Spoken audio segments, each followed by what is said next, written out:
Hey, we are here with Terra Invicta playing a side story here. So it's been a while since we've done one of these, but Connor has abandoned us for very good reason because he has an anniversary today. But I don't know about you guys, Nah, but the boys come first. I just really wanted to play a role playing game, you know? So Mhm. we're going to play some good old-fashioned Dungeons and Dragons.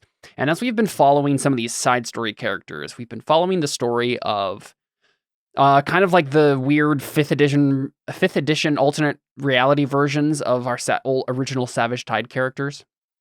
So we have David playing Damien Estrada again.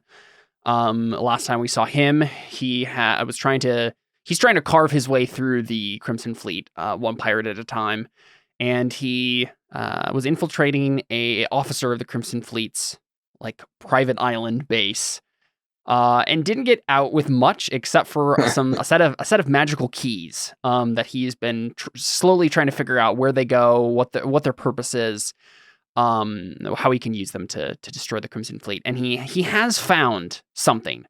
There's some other. I think you've made your way to Scuttle Cove, which is the pirate city home base. Okay. It's actually funny. We never got this far in the Really? in the adventure path, but yeah, there's a whole thing about the pirate city and whatnot. Jeez. Yeah, That's funny.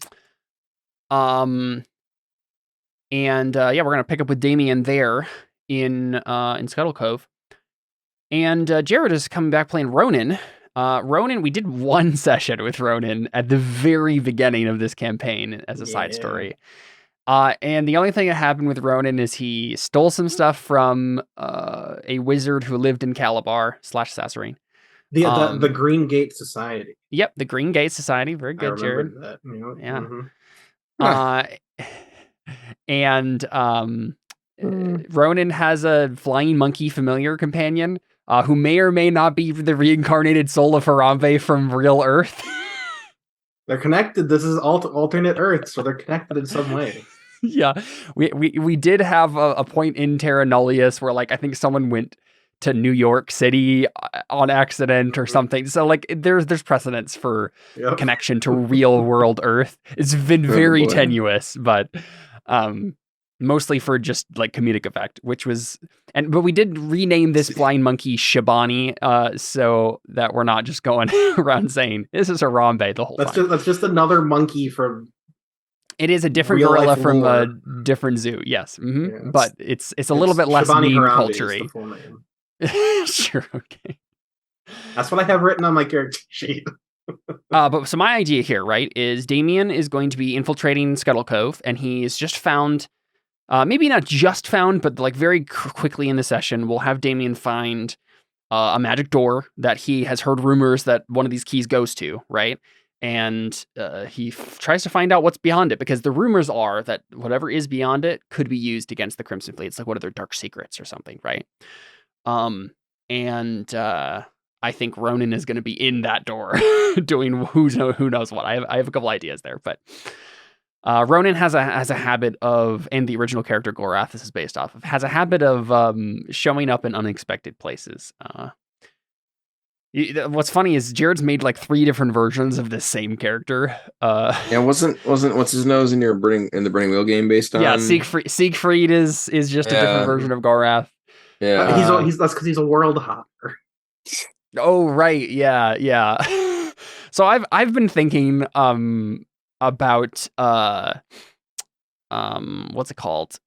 Trying to, and I want to talk to you about this, David, at some point. I've been trying to think of a way that I could make at least some version of Terra Nullius / Terra Invicta be in the Hellbreaker universe. Okay. Like adapt it somehow so that because I do like the story of, especially like Terra Nullius, for example. Like the story's really great. I really liked our story there.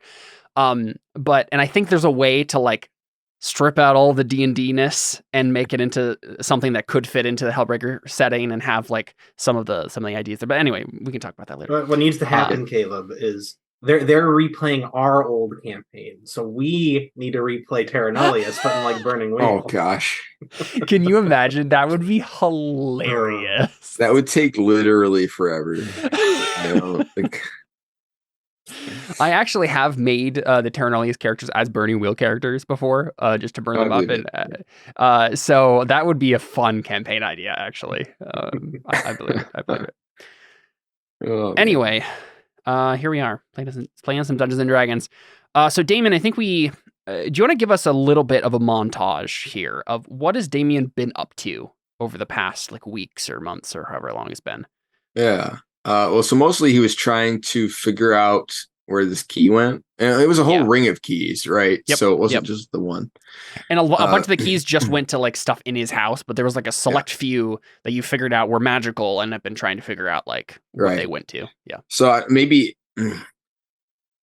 Considering how much and maybe time you heard something about like the Crimson Fleet officers all have a ring of keys, and one of the keys on it is like this secret, like it's this whole big thing, right? Yeah. When I was thinking maybe we see a few scenes of him using a couple of the smaller, like less important keys to do, like, you know, he goes to one place and finds a person and kills it and steals a map.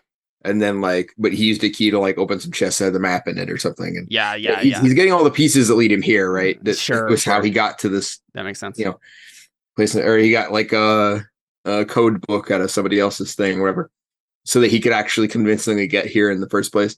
And I think we see in part of that montage, he kills like, you know, some captain on a ship of a pirate, and his sword like starts drinking the guy's lifeblood, right? And now I'm talking about his special sword, the one that was forged and it required the sacrifice of his family to be forged, Leno Arma. And I think it's sort of like taken on this weird sort of like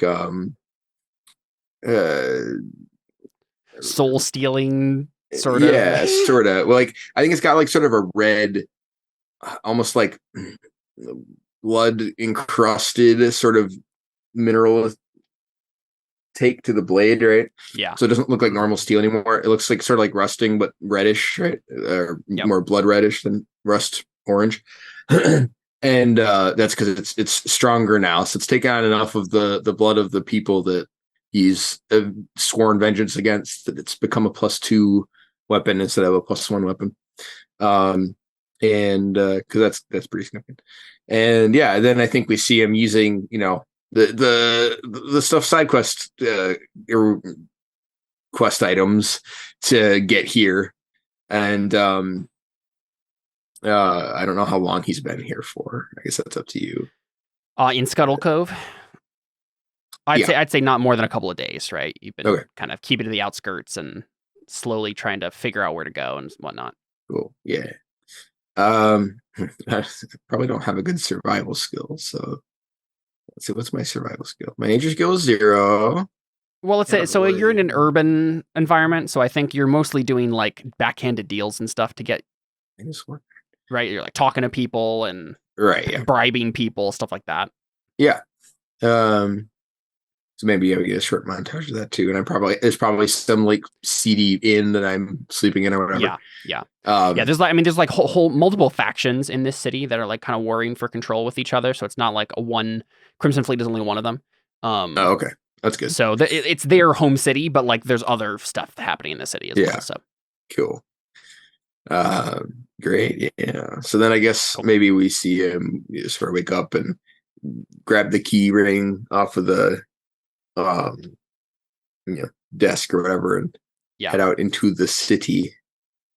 Cool. I think we probably just see like as the music is playing to begin our session here over the episode, we just see him make his way into this. It looks like a complex of buildings, except the buildings are ships.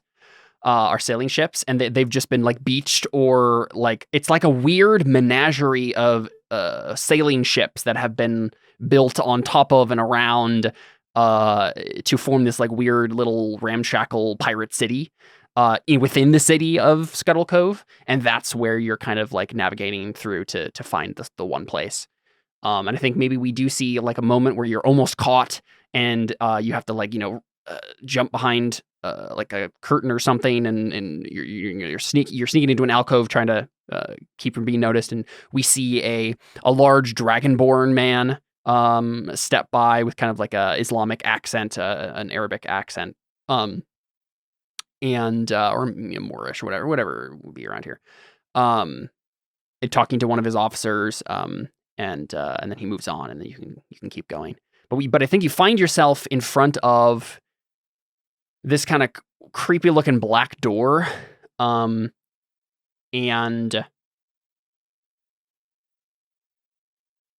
have you guys frozen? It looks like you've frozen on my screen. I don't know if that's,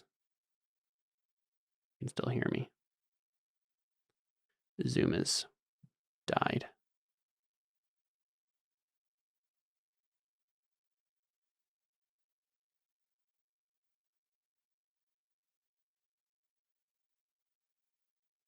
Against your fireball. Sorry. My internet went crazy. Says he's the host now, but he was the host before. Nice. Sorry, my internet went crazy there for a second. Yeah, no problem. Yeah. We're back. You find yourself, I think, in front of just like a kind of creepy looking black door. Oh, hilarious. You got 69 force damage on the random roll you made. Oh, man. Oh, boy. Disintegration. Plus 40. What? Yeah, dude, that's disintegration. Just this automatic 40. Yeah, 10d6 plus 40. It's pretty crazy. Pretty dumb. But yeah, so you find yourself in front of like a creepy looking black door. It's creepy just because it's great. black. Wow. Josh Lang in chat says Henry really doesn't have a good track record of accompanying his boss. Yeah. Hey Josh, you don't happen to be free right now to jump on this session, do you? Because if you are, feel free. We're gonna have Henry show up here, but yeah, otherwise. I was gonna say we should have a scene of me like of us parting ways or like. Yeah, because we did a whole session last time and didn't even really mention the fact that Henry wasn't around, even though you guys kind of headed off yourself, both of you to do stuff. I don't know. Where do you think Henry is right now, Josh? You tell us in the chat. Who knows? He's off doing something else. I assume that Damon and him are working together on whatever they're doing here. It's just that he can be. He was there during all of the flashback stuff. And then... Sure. Yeah, he's only not been here for the actual things we've seen on screen. Yeah, exactly. Yeah, probably with the other characters who aren't with me now. Maybe it's just when I came here that I was like, all right, yeah, I gotta do this alone for plot reasons. Yeah. All right. Yeah. But yeah, so creepy black door in front of you. You know the key fits into it. I look at like it and I try and figure out what language I have to say friends in to get it to open. Yeah. There probably is some like weird arcane script on it. Right. Because there always is. Yeah, I mean, I guess I'll like check it over and see, I'll check it for traps. I look if there's any magical tripwires. Sure. That is certainly an option. You are a rogue, so. I think that for you, that's just investigation, probably, right? Sure, yeah. So I'm proficient in it if it has a check mark, right? That means. Yes. No. 14 is not super great. All things considered, especially at level 12. So I only have a +4, so. Yeah, you don't really know the implications of opening up this door. Cool. All right, I open it. Sounds good. Good old David, always right. willing to, go with the flow. So you open the door. You turn the key into the keyhole. The door opens. You slip inside. What's funny is I'm just thinking right now that I was just watching a video of a YouTuber who set Skyrim to have a mod where every door leads to a different door than it's supposed to, at least a different exit than it's supposed to. That's amazing. And I'm imagining that's what's happening right now. You're just like opening the door and it just goes who knows where. It's the door. It's every door. Yeah, but I think you step into the door, right? And it's like very dark. You can't really even see anything beyond it. But I assume you step in and try to get your bearings. You're a half elf, right? Or a human? I don't what are you in this so. one? I think I'm human now, Just a right? human in this one? Yeah. I think so. I don't know if So I have yeah, I was gonna say, 10 do you have any? torches, Yeah, do you want to apparently. light a torch? I guess I sure. Yeah. After playing torchbearer. Torchbearer, I'm like, I have 10 torches? I How have can I those? carry all of this? And Yeah. you would be right. How can you carry? D&D Yeah. doesn't care really. Exactly. No, yeah. So I think what happens, right, is you step in, it's really dark, you light a torch, and it doesn't seem to light anything around you. It's just that you're now Good. illuminated. You can see yourself much better, right? Oh, well, that's But what you're matters. the only thing that's actually being illuminated by this. Is like the darkness doesn't have. There's nothing around you to actually illuminate. It's literally just void. Great. And Okay. then I take both Yeah. of my swords out. I put one in front of my feet against the ground and the other one pointing out in front of me. And I use them as detection sticks so I don't run into anything. yeah. Yeah. Or if Like, I do I run think- into anything, my sword will kill it first. So there you go. Are you just holding your torch in your mouth then? Yep. I stick it in my pants. And then Yep. yeah. Very good. Yeah. So I think what really happens is you step in, right, and you're looking around. You've lit this torch, and you're trying to get your bearings, and then the door, of course, slams behind you. Right, of course. And your torch doesn't go out, but you also don't. You like turn around with the torch, and it's not illuminating anything, right? Like the door should be right there, like the back of the door, Right. and it's not illuminating anything. Well, now I'll drop the torch because it's not doing any good, and then I'll feel take out around your with my sword. swords. Yeah. Yeah. And I think I I see want the you door to isn't make. there if I feel for it. Yeah, Like it's if not. I go to poke the door, it's not. Yeah, okay. Yep.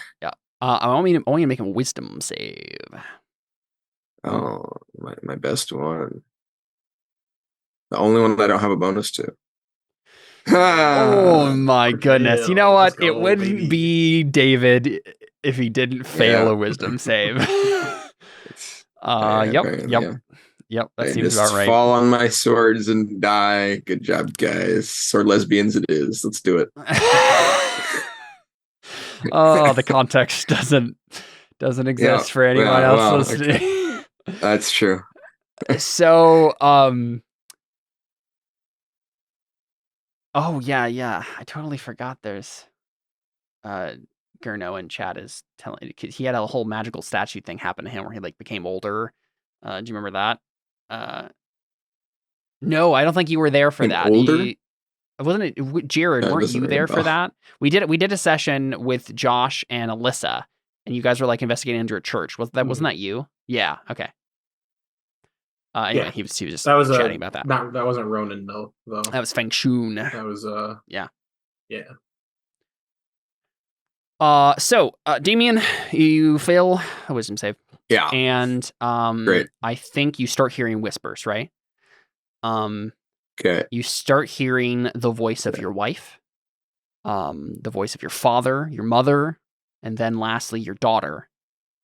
And they start as like normal, like memories of what they've said to you, right? Like, kind and fun things that you like, nice, pleasant memories from your past that they're saying. And then it turns Right. into whispers or soft audio, but like their screams, kind of like distant screams of them dying at the hands of the assassin, right?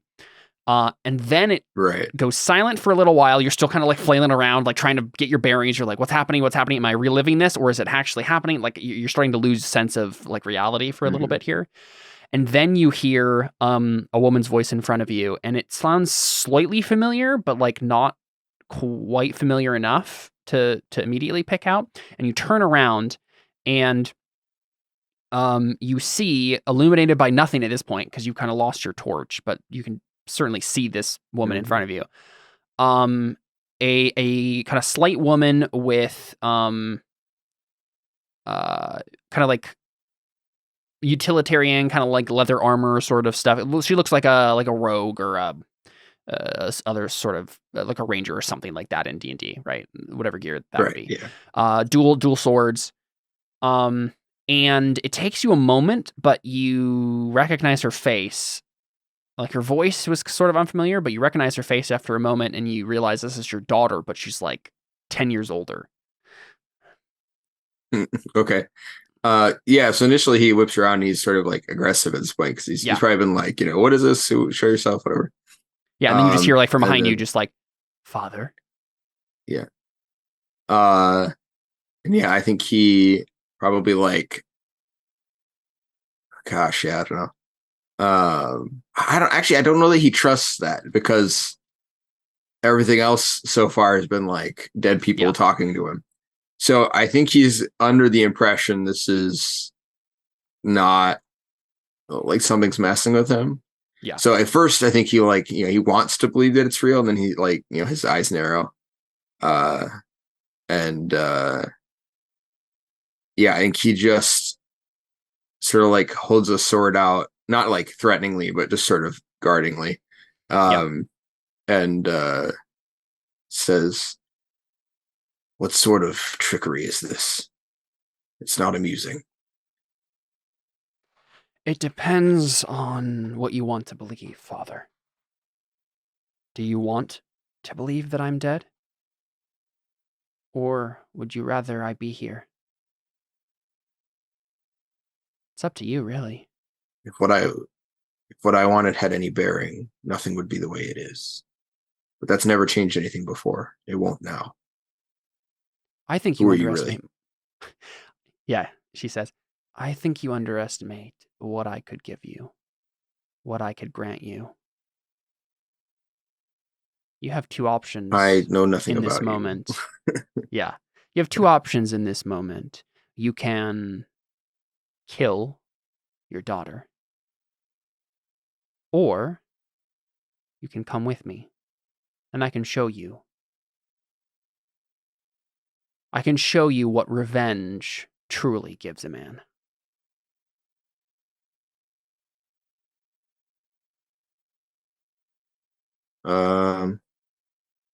Yeah, I mean,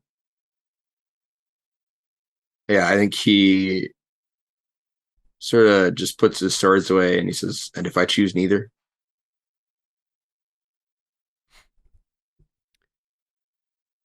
I think you misunderstand the dilemma. If you do not come with me, I will attempt to kill you, and you will have to stab your own daughter in the chest. Yeah, and he says, "I think you misunderstand. My daughter's dead."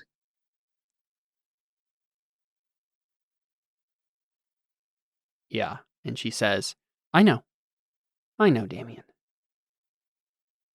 But that fire in your chest, it is far from dead. And I can stoke it.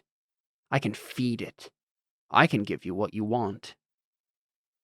Vengeance. Justice on the Crimson Fleet. Or you can break a mirror and never see your daughter's face again. Right, and yeah, so he'll like step up next to her and say, "And what's in it for you, or whoever controls you?" I have my own issues with the Crimson Fleet. I intercepted their little door here. There are some things that you weren't meant to find. Powers that would destroy you if you got too close to them. But I protected you. I saved you. I brought you here, to my domain. And I... All right, Jared, I guess you need to play. And I think I can help you. I mean, you choose whatever Damien would actually choose in this moment, and I can make sure Ronan's in here. No, I was joking that he was the power I wasn't supposed to get near. And no, that's not. Yeah, no. Yeah, I'm kidding. Then yeah, yes, I guess Ronan is very dangerous sort of... in a terrifying way. Right? Yeah, I'm familiar with the character he's based on, so yeah, I if he just sort of sighs and he's like, "All right, lead on." Very good. And that's when she kind of transforms away from your daughter into a woman in a long green dress. No, probably long red dress. And she's wearing a mask. And the mask kind of it's like white, bone, maybe ivory or something like that, right? And it has like a bunch of like the stylistic. It's like a woman's face, but it has like on the edges a bunch of stylized like needles pointing inward towards her face, like on the edge of the mask. Like that's it. So it looks like a woman's face surrounded by needles that are poking into her skin. Thin blades or something along those lines. And as you're walking, right, it only takes a really moment. Bad. Go ahead. Oh, sorry. I was gonna say she had a really bad, but then I couldn't remember the name of it. Acupuncture appointment. Yes, that's definitely what it looks like. Yep. Oh, great. Okay. Yeah, I think there's a slight delay on our end, so we're talking over each other. I think so. So as you're walking, right, it only takes a moment before you're kind of with each step, your surroundings grow more and more clear until suddenly you're in like a city. But it's like a planner city, right? You can obviously see that there's like stuff that is like it's like a ring world or like a Dyson sphere or some weird megastructure sort of thing that's defying gravity, where like it loops around, and so you look up and there's a city above you, but it's obviously the gravity's different, that sort of thing, right? And you're walking on a kind of like a tan gray bridge, extending over a very, very long drop into the urban landscape below you. And there's like a big tower that she's leading you to, like across this bridge. And when you look behind you, there's like the void that you were in isn't there anymore. It's just like a staircase that you never came up, but now you're here. Is it possible for me to recognize anything of this place? Not visually, obviously I've never been here, but like from a book or something? Yeah. Oh, good. I'm so good at those. Hey, +0. I haven't rolled anything I'm good at yet. Oof. I got a 9. I rolled a 1 on the other side. Yep. So I'm not surprised. I don't expect Damien to know anything about this place, but I was listening back a little bit to the session that we were playing before with Damien, and I think there was one time in the entire session you rolled above a 10. So this continuing exactly, Damien's bad luck. I think this is probably the most cursed character I've ever played role. So I don't know that I've ever had one worse than that. Like just pure luck wise. But honestly, I don't even know if he moves for a little bit. This is probably the weirdest thing he's ever seen by a pretty big margin. Makes sense. Weirder, I think, than pure black magical darkness. So, like I imagine that it's the same as someone who's lived inside forever seeing horizon, right? Like this would be disorienting pretty severely. Yep. So he probably like does it. His feet probably won't move for the first couple steps, and he's just like, Yeah, and she turns around, and kind of like it's respectful and kind of waits for a moment, like for you to get your bearings, and then says, "Oh, don't worry. There's still more that will shock you. I'm sure to come." Oh, good. He'll like as he's able, like follow after. Yeah. Brace yourself, Estrada. You have entered a world of... you have entered a completely different universe. You're here to join the Avengers Initiative, so... Great. Here we go. Or Spider-Man. Yeah. Right. Well, so I think what she does, though, is she does lead you into the tower, and you realize pretty quickly it's like a prison tower, right? She leads you up some stairs, and eventually you reach a cell. And in the cell is Ronan. So Ronan, from your perspective, you know this place as Sigil, right? The kind of gate, the gateway of all the planes. And Sigil is like the city in the middle of all the planes, basically, right? And you know this woman as the Lady of Pain. This is the Lady of Pain. Yeah. And she, you tell me why she, like, what did you do to get captured by the Lady of Pain? You work for the Order of the Bitter Curtain, right? So you've been tracking down news about like the demon stuff. He didn't get captured. Come on. Yeah, I'm in there by choice. Yeah, sure. You heard the Lady of Pain is down for a good time, and he misunderstood what they meant. I assume, after hunting down like the demon stuff, his leads eventually just led him here. And he probably wasn't the most respectful to the Lady of Pain. So, Ronan, I think Sigil is not a plane that most people know about. So I think what happened here is you probably, I believe you're correct, right? Your studies led you here, but it led you here in a sense that like most people, even like the Order of the Bitter Curtain, don't know about this place. It's a very, very well guarded secret, known to only a very select few individuals in the cosmos.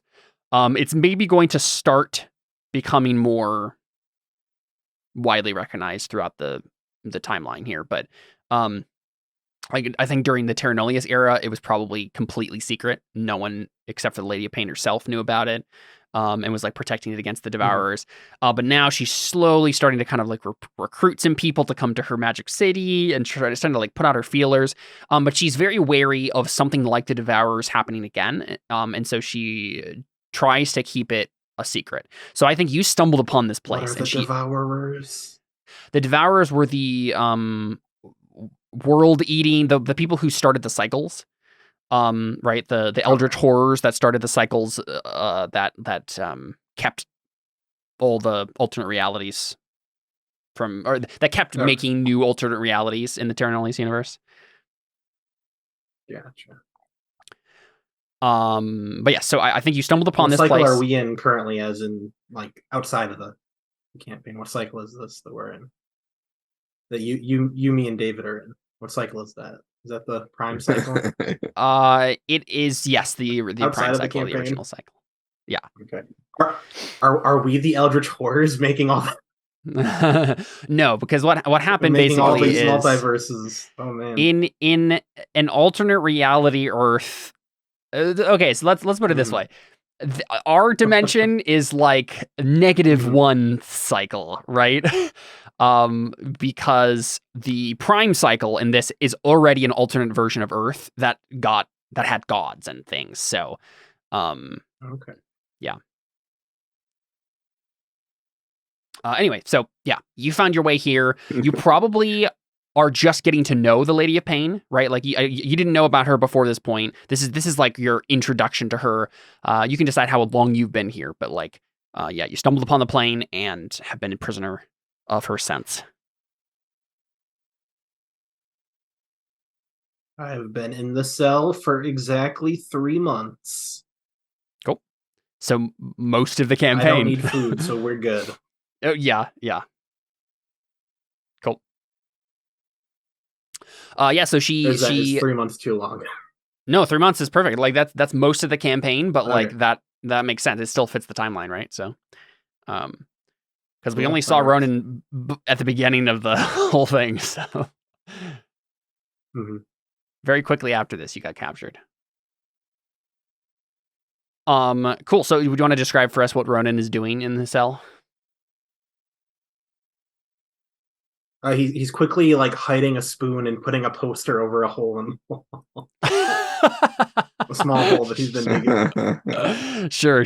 So she comes up and rolls her eyes and then just like waves her hand and the poster falls down and the hole fills itself back in. Oh, I thought it would work this time. She's just shaking her head. She says, "Ronan, I have a visitor for you." That's me, I guess. Another unfortunate soul wandering into the... What is this place again? You tried explaining it to me, but... Sigil. Oh, you're asking, you're asking her in character. Yeah. Okay, yeah.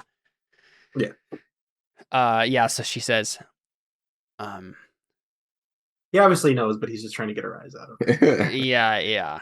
She says, Sigil, Ronan, the most splendid of all the planes.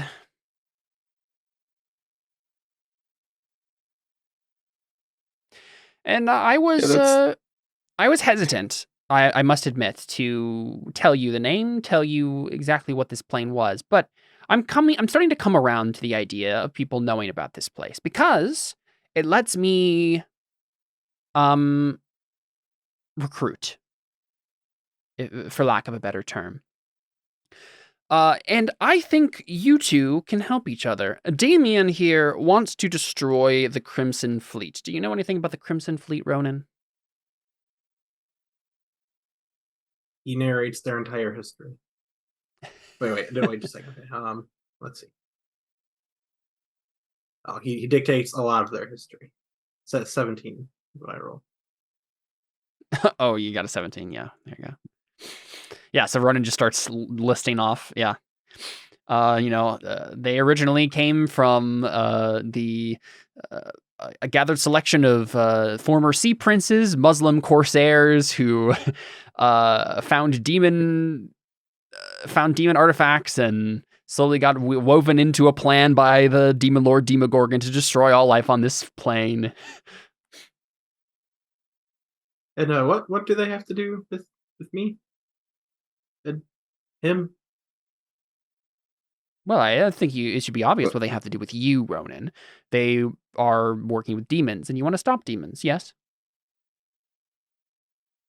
Well, learn more about them, stop them. I guess those could go hand in hand.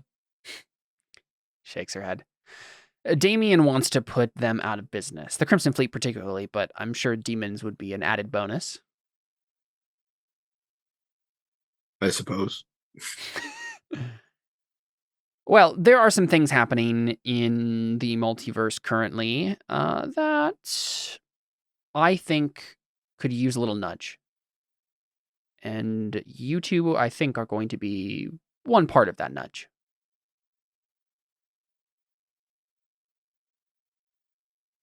That sounds great. I don't need to travel to any other multiverses, right? It's just no multiverse. I'm having enough trouble with the multiverse I live in. Multiverse referring to the Prime Material Plane, the Feywild, the Shadowfell, the Outer Realms, and of course this little place. I see. Okay, so what is he going to help me with? What am I helping him with? What's the arrangement here? That's a good question. I need to think of something actually to do here. I was imagining Ronan being imprisoned in this realm, but I threw in the Lady of Pain thing because Jared mentioned it again, and I remembered that she existed in our previous campaign, and I was like, oh, that would be a fun thing to add in. But then I realized, oh yeah, she would just probably be okay with you guys. Okay. I don't know. Let's say she turns to Ronan and says, well, what has your research shown you, my dear? What is Demogorgon up to these days? Yes, Jared knows all about the intricate lore of this world. Do you want to make an Arcana check? You can roll, yeah. Or a history check, I guess. 20. Yeah, 20's good. So, I mean, I think Ronan knows then about the Shadow Pearls. Right? The Shadow Pearls being spread around the world. I'm trying to think of something in particular I could send you guys to do that wouldn't interfere with like the main campaign, but would still be like relevant to what's going on here. That's not right. Yeah. What level is the main party right now at this time? They're level 9 right now. 12, right? We go kill them. And take their flights. Can you imagine what a terrible GM I would be if I allowed that and then just show like on Thursday I'm just like hey guys these characters show up and just murder you and I just describe each round and they can't do anything. I already rolled for you guys, just let it happen. Here we recorded it. Yeah. I'll just let you guys watch that. I'm gonna go get some popcorn. Do you think 2 level 12s could take 4 level 9s? No. Gosh, I don't know. Knowing my players, no. If they were actually playing against you, like able to play their characters, they would pwn stop you guys. Oh, yeah. Depends how much prep time they had. Yeah. I don't know. You guys help me. Help me crowdsource this. What sounds interesting to you? In the 2 hours we have remaining here. What sort of mission do you guys want to get up to? You're obviously going. Okay, I guess let's talk about it from Damien's perspective, right? Because Damien and Henry Smitherson, right, have been figuring out this plan to kind of like learn a bunch about the Crimson Fleet and take them down from the inside or whatever, right? We know that the version of Lance's character that exists in the setting, Nestor Sumel, and yes, Josh, you will get to bump him up to Henry up to level 12. Go for it. And what am I saying? We know that Nestor is going with the party to the Isle of Dread, but you had some sort of plan to.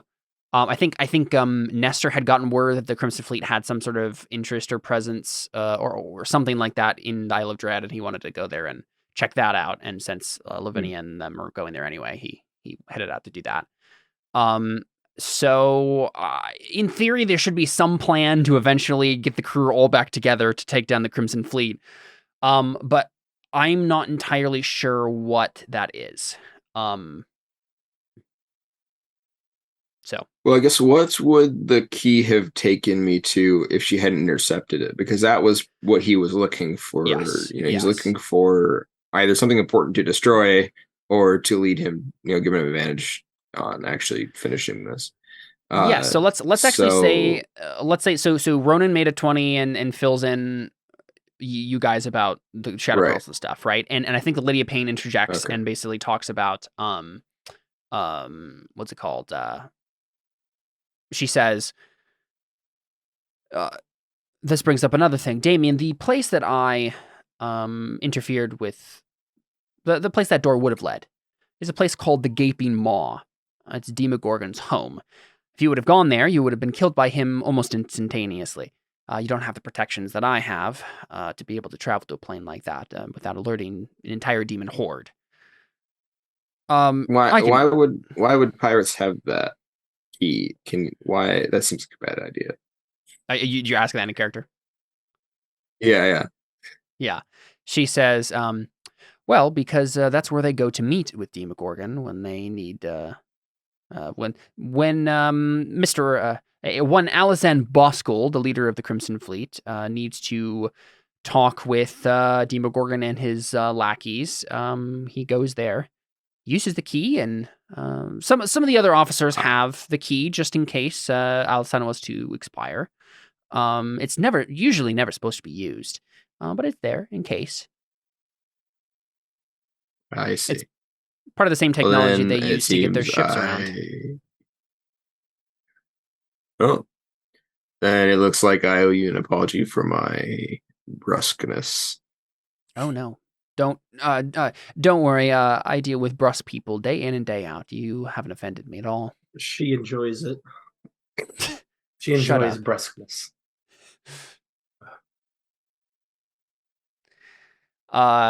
Yeah, and so I think she says, there are still many dominoes to be felled here before an assault on the Gaping Maw could take place, or even Scuttle Cove.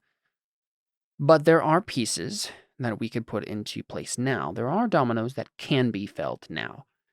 And we just got to figure out one of those.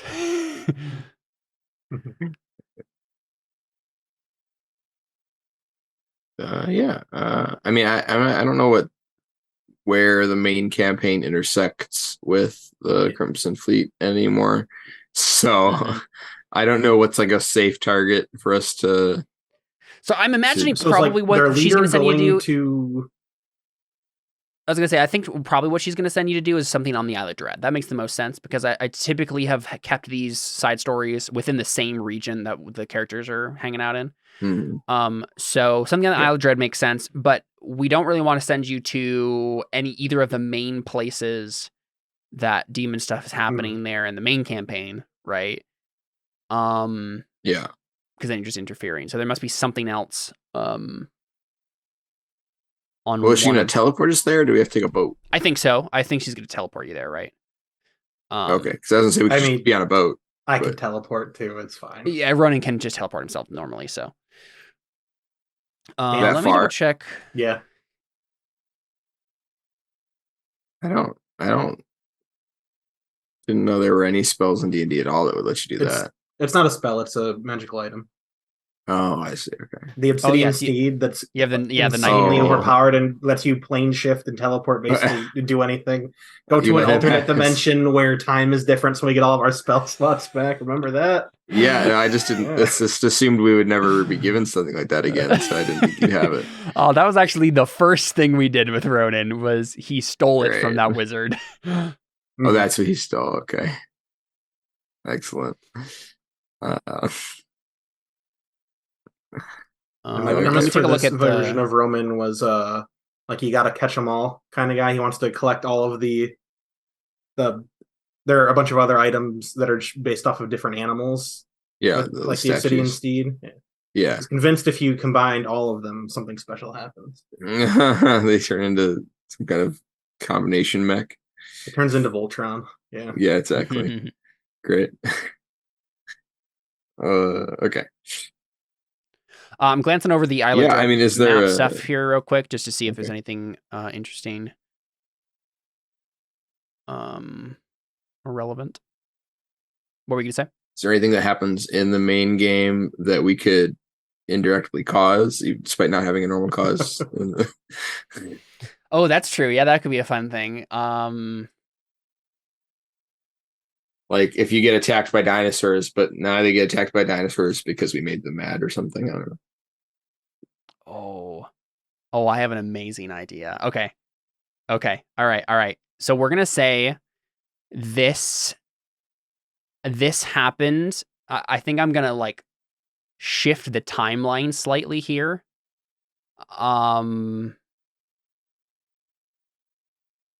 Does that Let mean me we're think- level let me- 13 now? Let me think about this. Let me think about this for a second. I have an idea that would be really cool, but it only works if it happened before the character, because the characters have already interacted with this thing. But if we can make the timeline line up where you did it, like you caused it before they interacted with it, right? But if we're being teleported, then they could still be sailing there or whatever. Yeah. Right. I'm just trying to think of. Yeah, so I guess probably what happened is you must have done that side session we did with Alyssa and Seth, the one where you infiltrated that island pretty early in third season, and there actually hasn't been that much time that's passed between then that session and now, so that the timeline still works out here. So I think Sure. I'm gonna arbitrarily say that, and we can figure out if there's any continuity breaks. We can figure it out in post, Right. Okay. But I think what she says is, oh,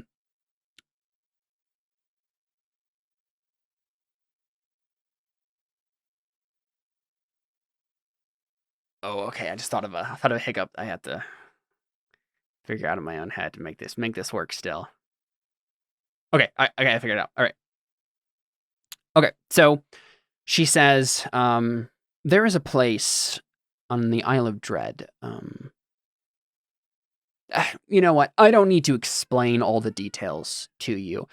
All I need to tell you is that this will put a domino in place. Is that enough for you? If you do this for me, I promise you the Crimson Fleet will be far worse off. And I'll give you some more information about their weaknesses, their vulnerabilities. Is that a deal? And Ronan, for you, I'll give you some more information about Demogorgon and the demons. And I want a figurine of wondrous power. Huh. Very well. Which one would you like? We'll get back to that. Do I Very get well. a figurine of wondrous power? Sorry, what was it called? I think that is what it's called. Yeah, no. There's just a bunch of different ones. I don't know. Oh, yeah, I was in Glass character. walrus. Let's go. No. Okay, good. It was in character. Is that one of them? I don't know if this is an official. I don't think that's an official one. Oh, this is Pathfinder First Edition. Yeah. Yeah, that sounds right for Pathfinder. Glass walrus. Let's go, baby. Pathfinder First Mhm. Edition has about just every possible magic item known to man. Mhm. Yeah, no, that was yeah, in cool. character though, where he said he didn't know what they were called. hmm But yeah, I think she just waves and says, "Sure, sure." Oh, All right, my work here is done. I pull out my horse. I'm like, let's go, guy whose name? Wait, what's? She said his name, right? Yeah, I Damien think so. Estrada. Yeah, shit. Let's go, new best friend. And then we teleport to the island, proving that I could have left whenever I wanted. Sure. I mean, she probably had an anti-magic field or something, but she does put it down for you. Wow. So, Ronan, do you want to do your nightmare percentile chance? Ronan's not good, so I don't know if that counts. You're not good? Not this version of Ronan's true neutral, I think. Okay, let's check. Oh, the it says on figurine. here he's chaotic good. Yeah, that's what I thought. So- That's what I remember. Oh, okay. Okay, Obsidian Steed. So I believe it's a good character.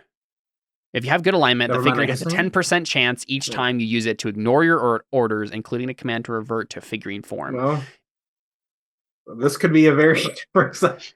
I'm ready for it either way. Oh, Let's my go. goodness. Percentile chance. I'm Roll chaotic D100. neutral, so Or I could just roll a d10. That's true. On a 1, you. Okay, good. And let's go. There you go. So, your horse glares at you, but follows your order. Cool. So you guys are transported to. You see a kind of ramshackle village in the distance, right? This kind of jungle tribal village, and then you're like facing it, right? And at first you're like, wait, what are we doing here? Like, she gave you like whatever coordinates or whatever, right? Whatever magical coordinates that allowed you to just teleport there instantly. And at first you're like, okay, it's a village, and then you hear a rumbling and then feel a rumbling behind you, and you look and you see a volcano behind you. I think there might be 2. Let me go check my notes. I think it might be like double volcanoes here.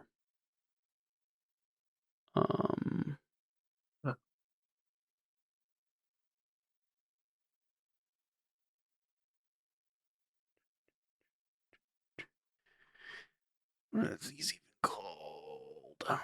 Yeah, here we go. Yeah, twin volcanoes looming over the surrounding jungle. And yeah, so you see this, and then you hear or maybe we hear like a voiceover, because we probably cut ahead to this. You guys just didn't being teleporting there. We hear like kind of a voiceover as to what she told you before you left. You hear just like there is a particular idol within the temple that lies within one of those peaks. I need you to steal it for me and put it somewhere else. And so, yeah, you guys know you have to make your way into this like temple that's in this volcano thing and steal something for her. you couldn't have gotten us a little closer. That's my bad. Can you do it again? I could, but there's a 10% chance we end up trapped in Hades. Then why did we use it to get here?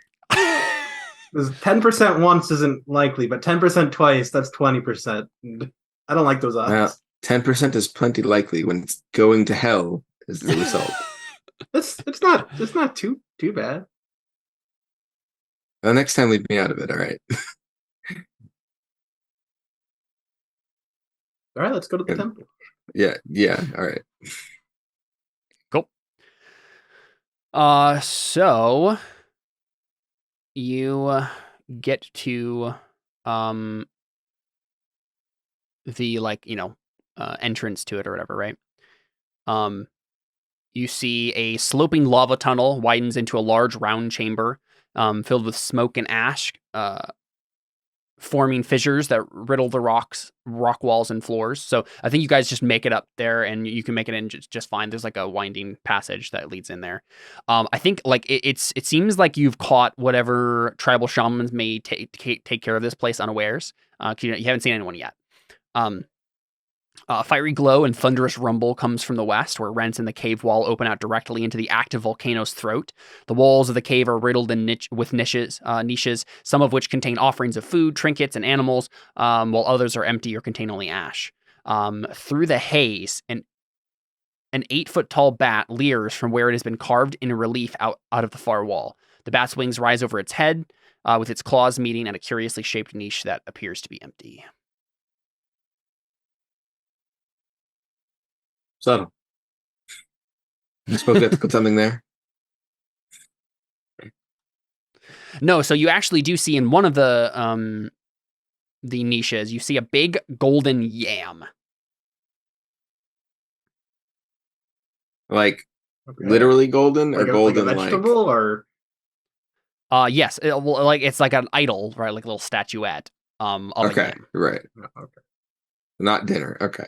No. Cool. Is it magical? Is it a magic golden yam? It does not seem magical, no. So I guess we just find its squash partner and put it in the other one? No, so you know that you were supposed to take the yam and go somewhere else with it. And then actually, that's actually what we were supposed to steal? Yes. Oh, I just figured this would be a lot harder. I thought we were at the door. Okay. No. You're in it already. I think there is like because you haven't taken anything yet. You think that as soon as you take it, that's when like the lava elemental will appear or something like that, right? Okay. But you're supposed to leave. She gave you like looks like a fang. It's like some sort of like magical artifact. She's like, leave this in its place is basically what she says. Oh, okay. And then take this yam somewhere else. Well, do you want to do the honors, or should I? You're the beef boy. Go on. I have 89 HP. Oh, okay. I have way more health than you. I'm a rogue. Okay. Although you're a wizard, so how do you have more HP? I have good constitution. Oh, I don't. Yeah, okay.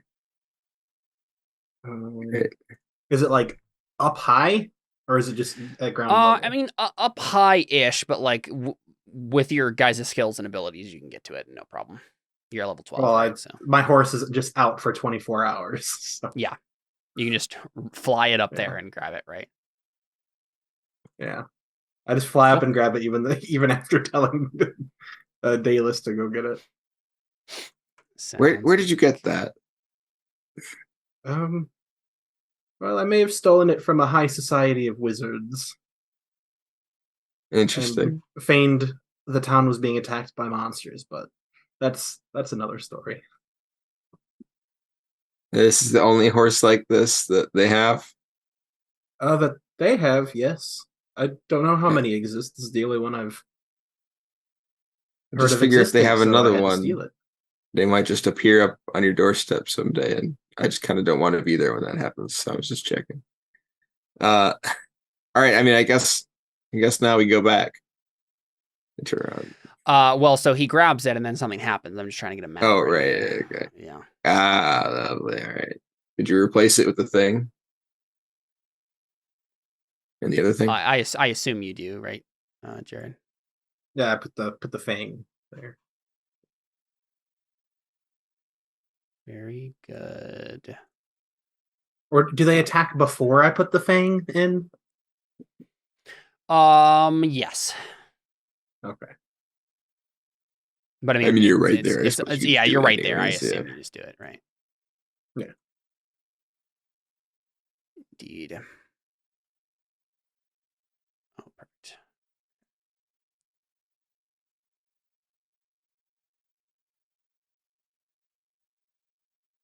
Sorry, I'm just trying to get this organized. So I think you guys find or see probably just a big old lava elemental, right? say Yeah, let's let's do go. that. Because I'm trying to figure out what to actually do here in terms of there's in the original adventure path, right? There's like a Aztec bat god that they put as here. But I realized when I was starting this campaign, we're changing all the Aztec stuff to like African stuff because we already did Mesoamerican stuff for Terra Nullius. Sure. And there's probably not a bat carving that you see. It's probably something else. I'm just trying to think of what it could be. All I know about this god is that they are the god of yams, fire, and agriculture. What would be some other Those are some visualization? Fire and agriculture would be quite the pair. Yams are just real specific. This is actually a real African god that exists Who's the god of in corn? our actual mythology. I want to get down. I don't think they didn't grow corn in Africa. Corn is a American thing. So yeah, you have an idea of what figure could be there instead? It'd just be like a pillar of fire or like a torch thing, not like an actual torch, but like it's a god, right? So he has to be able to move around. Yeah. It'd be like whatever the god would appear as. What I'm trying to figure out. This would be the sort of thing that it would appear as in the. It's probably just a fire elemental. I was gonna say that it's probably just like a big fire person because the religion that we've been dealing with is very elemental focused. So I think it's just like a big fire guy. That's good enough. Are you sure you don't want it to be a big yam guy? I am pretty sure. Maybe the fire elemental just has big yams. Oh boy, David. Okay, so we have two of you. You're level 12. Yeah. Can't wait to roll lots of ones and die. Trying to figure out. Ooh, that's a fun one. Yeah, let's do that. If I can actually pull it up. Yeah. Perfect. The stat block for this is a fire giant dreadnought. Okay. But obviously it's not exactly that, but it's like a big fiery dude who arises out of the lava to attack. Yeah. Okay. Let me grab you guys' card sheets or tokens and put them out there. All right. You see HP Ronan, and then I assume Shabani is with you, Jared. Yeah. And then you have your nightmare out as well. Mm-hmm. Can it attack?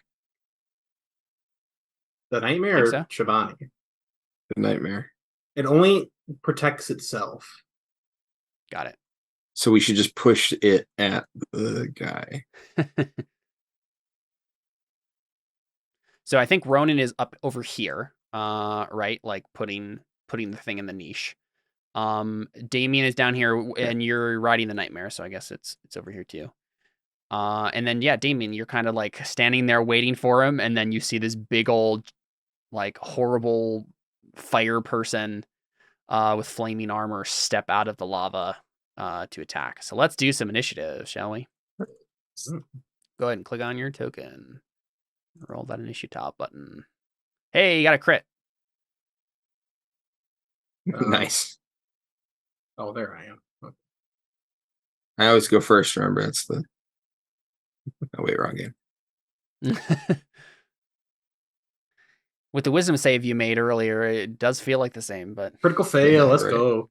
Nice, that's exciting. I'm just staring at at those yams. Mesmerized by the yams. There you go.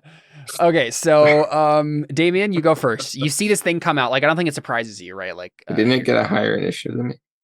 Nope. Oh, wait. Yeah, I Yes. rolled a 20. Yeah. No, you got a 27. Why did you roll twice? Oh, I didn't see the first one. Okay, sorry. I didn't think you got it a worked. So okay. No, yeah, you got a 27, man. Sick. All right, never mind. Take your 27. I'm not gonna cheat out of Yeah, that. yeah, thanks. Yep. All right. Hold on. So yeah, it's like clambering out of the volcano, lava still falling off of it, right? Great. All right. I'm gonna take a pot shot at it. So I will go. Guess.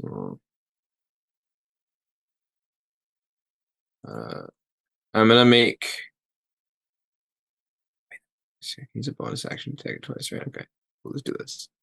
So we'll go 10 feet over to here. Yeah.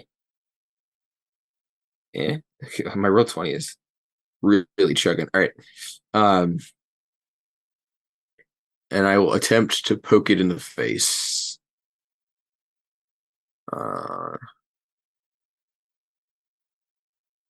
Cool. Go for it. Here we go.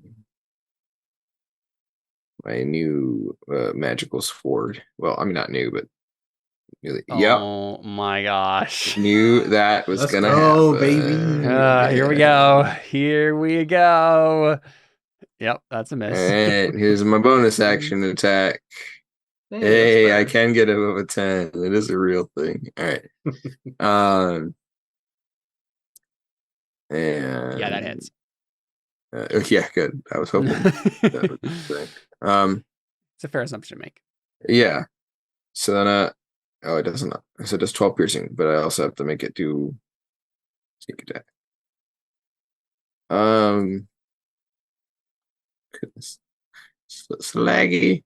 Where sneak there? Okay. Oh, I was supposed to. Okay, hold on. Sorry, I'll do that next time. Probably not, but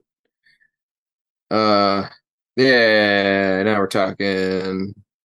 Nice. Oof. I'm sure it was resistant to that, but that's okay. All right. It was not. It didn't seem like it. At least it seems like you're doing a good amount of damage here. Right, Awesome. you stab it in between the with like the chink in the armor is like under the knee behind the kneecap. What did you say? The chink in the armor. Yeah, it's a real thing. I was trying to figure out what words to use there for a while. So, it's a real word. All right. Well, we're getting canceled. Yeah. I mean, if we were gonna get canceled, it would have happened already. We're not famous enough to be canceled, guys. Yeah, no, trust me. I've said plenty of things that would have gotten us canceled. And then because I attacked him, he can't attack of opportunity me, so I'm just gonna shuffle on over here. Nice. Do you say anything to Ronan as you walk beneath him? You want to put that giant stone horse in the way? That'd be great. In the way of, oh, what is that? That's funny.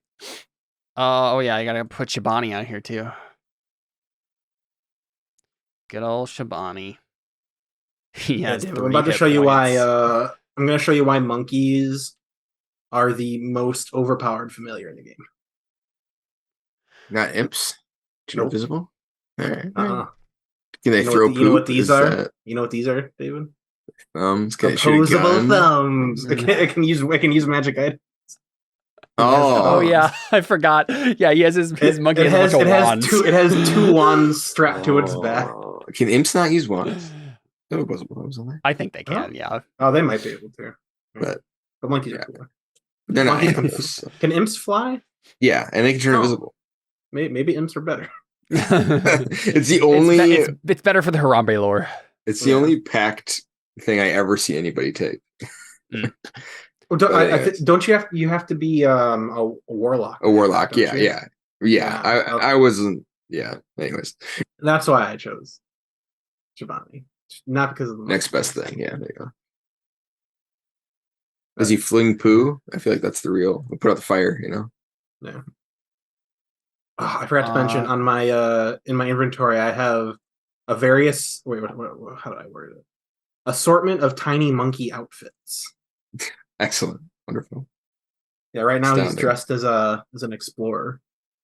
Oh my gosh. With a little hat. Oh, it's so good. All right. That is not the spot I wanted to put that guy, Caleb. Okay, Oh, so he's going to move right there, and then he's going to use his action to shield charge. He's going to move up to 30 feet in a straight line, and can move through the space of any creature smaller than huge. great. The first time it enters a creature space during this move, it makes a fire shield attack against that creature.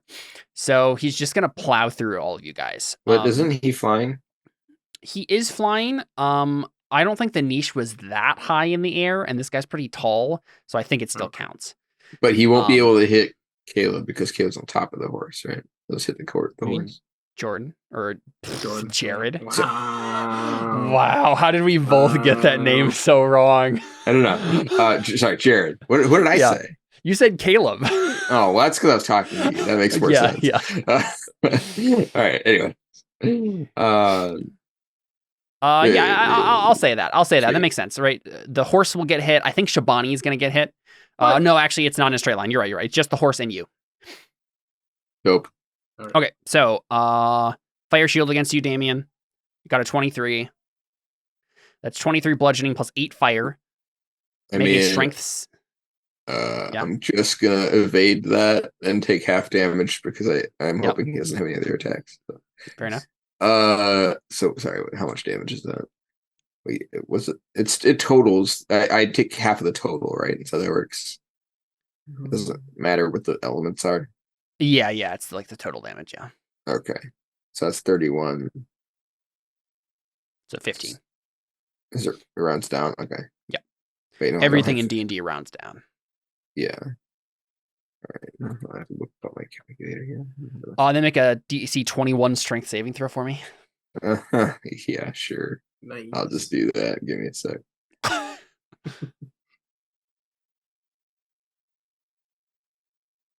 67.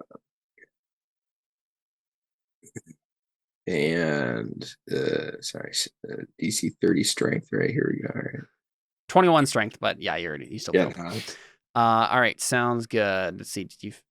You didn't fail it by 5 or more. So you are just pushed ahead of the giant for the rest of this move.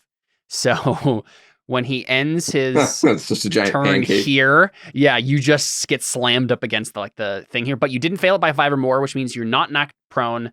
Or you would take extra damage and be knocked prone if you failed it by 5 or more. So. Oh, okay, cool. So you did a 17, which 21 was the save. Yeah, so it's fully 4. Roll. Yeah. Cool. So and then the horse will have a shield attack on it. 29 hits. 24 bludgeoning. I believe the thing is immune to fire damage, so I don't think that matters. Yeah. Oh, yes, it is. Okay. All right, cool. So let's see. 24 plus 7. 31. 31. Yeah. Okay. Oh, but it's just the 24. Yeah. Okay. How much damage does it do? Did 24 altogether to the horse. How much health does the horse have? The horse has 44 left after that. Oh, okay. So it has a good amount. Cool. And that is its move. Sorry. I guess the horse has to make a save. Because this will matter. Because if it gets pushed, then you also get thrown around here, Ronan. Woohoo. Okay, it failed by way more than 5. So honestly, I think you're gonna have to take this stuff too, Ronan, here, because it's gonna be pushed, go prone, and take 3d6 plus 8 damage. Wow. Jeez. Should I roll Wow, a dex save or something? Sure, you can make a dex save to like jump off the horse. Do a barrel roll. Or jump free of as the horse gets. I do a triple backflip. Wow. As the horse gets plowed to the ground, you just like manage to dodge away. Jump off in the nick of time. So you're like over here. And that was its turn, Ronan. That was a pretty dope jump.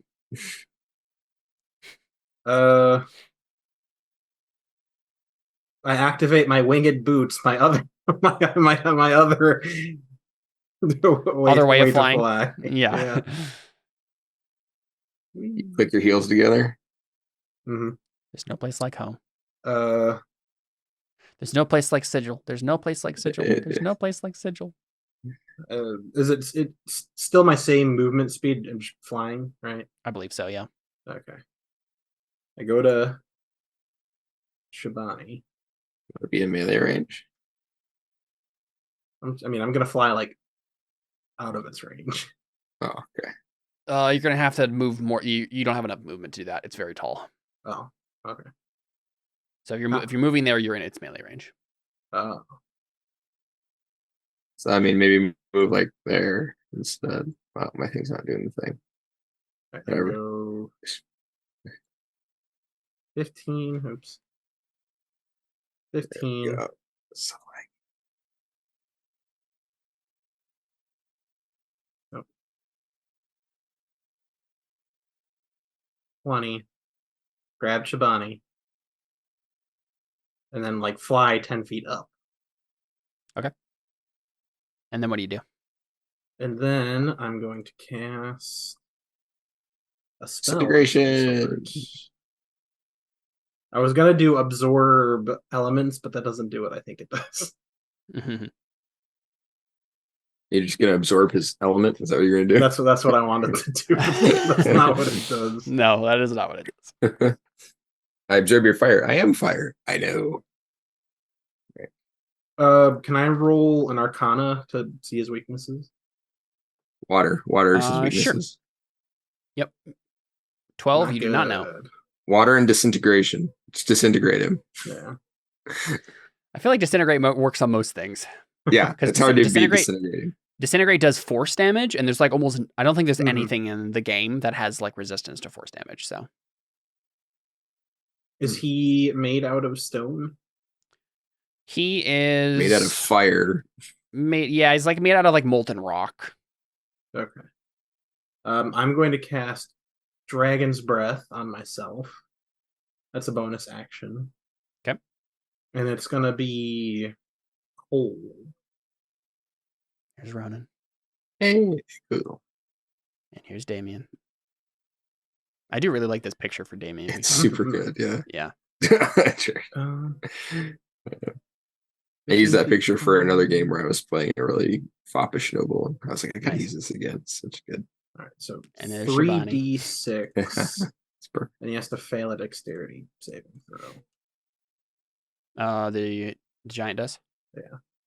I'm sure Dexus is good stat, right? Oh, actually, that should have been Huh. 5 more than it was. I rolled the wrong thing. 14 in total. What's your DC? And he has a good dex save. I assume it's against my. He doesn't have a good spell dex, save. but he has like it trained. He's like proficient in it. Ow. Is it against my spell saving throw? Yeah. Yes. DC. I mean, I'm sure it's higher I than don't know where that's. 14. Yeah, I know it is. I just don't know where that's located. It's be on 8 your plus your spells. stat plus It'd be in your your spells proficiency. section. Oh. Yeah, right at the top, 17. Oh, okay, 17. Yeah. Cool. Does it do? Uh, does it look like it does extra damage? What is this? What are you doing here? Cold damage. Okay, cold damage. It does not look like it does anything extra. Okay, and for How much Shabani's damage you do? turn, 10. That 10. Okay. What's the save for? I think. Oh, I take for half half damage. Yeah. Okay. And then Shabani reaches into my bag of holding and pulls out the decanter of endless water. Okay. Oh boy. and give him a I swear, bath. if you leave this in here. And she also flies 30 feet higher than where I am, so she's out of range. Sure. Yeah. Hopefully. And then Yeah, suspend the decanter over this lava pool so that when retroactively Caleb has to tell his players that all lava was just obsidian. the whole Yep. area is just wet. It's gonna be amazing. Yep. Uh, This section is gonna be in the next adventure that we're coming up to here. So oh, yeah. Oh, I thought you said they'd already been here. no, they have already been to the place where you're gonna put the golden idol. Or he wants you to take it from here and put it somewhere else. Oh, so we can do stuff here. All right, great, cool. It has to roll a strength check. I'm sure it's gonna fail that. 100%. Hey, it might. I mean, it's 21. Nope, not even sort of. Okay, so none of the extra stuff happens, but does water hurt it? Nope. not Being really. doused in 30 gallons? No. Darn. I tried. Sorry. Your monkey gets engulfed in an enormous cloud of steam and burns alive. That's pretty much the main thing that happens, right? It's just steam goes everywhere. You know what? I'll say that's the actual effect. I think everyone has like their visibility like minimized now. David, that means you can hide. You're welcome. I mean, that's true, except I'm like the only rogue who doesn't care about hiding. Thanks, though. I appreciate the sentiment. I mean, I guess I could just hide and not die. Does the horsey attack it? Oh, I guess it has its own turn. Sure, yeah, I guess it will attack it once before it like moves out of its way, right? Yeah, can it move? Yeah, it will, but it will attack first. I missed though, so. Oh, and then it flies away. Does he get an attack of opportunity on it? Yes, which means the nightmare would not attack then. It would be smart enough. It doesn't it really cares just about not being hurt, so Okay. I guess that's fair. Care about. It just flies away. Cool. Yes, I'm trying to figure out what vision stuff does in this game. Here, heavily obscured. Just gives disadvantage on range attacks, I guess. Let's see. Heavily obscured doesn't blind you, but you are effectively blinded when you try to see something obscured by it. So I see. The blinded condition is the thing that is going to come up here, basically. Mm-hmm. At least for a while. I think it will go to light. What is it?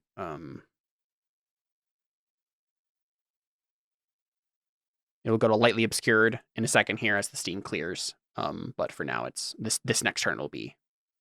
If you are trying to see a creature for purposes of seeing this creature or it seeing you, you're blinded, which means a blinded creature can't see and automatically fails any ability check that requires sight. Attack rolls against the creature have advantage and the creature's attack rolls have disadvantage. So, I guess that doesn't matter because everyone's obscured.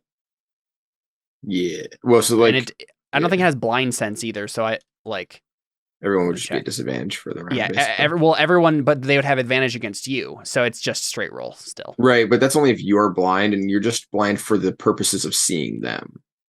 You're not actually blind. That's true. So I don't think they get advantage on hitting you. It's just that in that moment, we count it once, and then it moves on to the next person, and we count it again, and yeah, okay. Yeah, because you're not actually blind.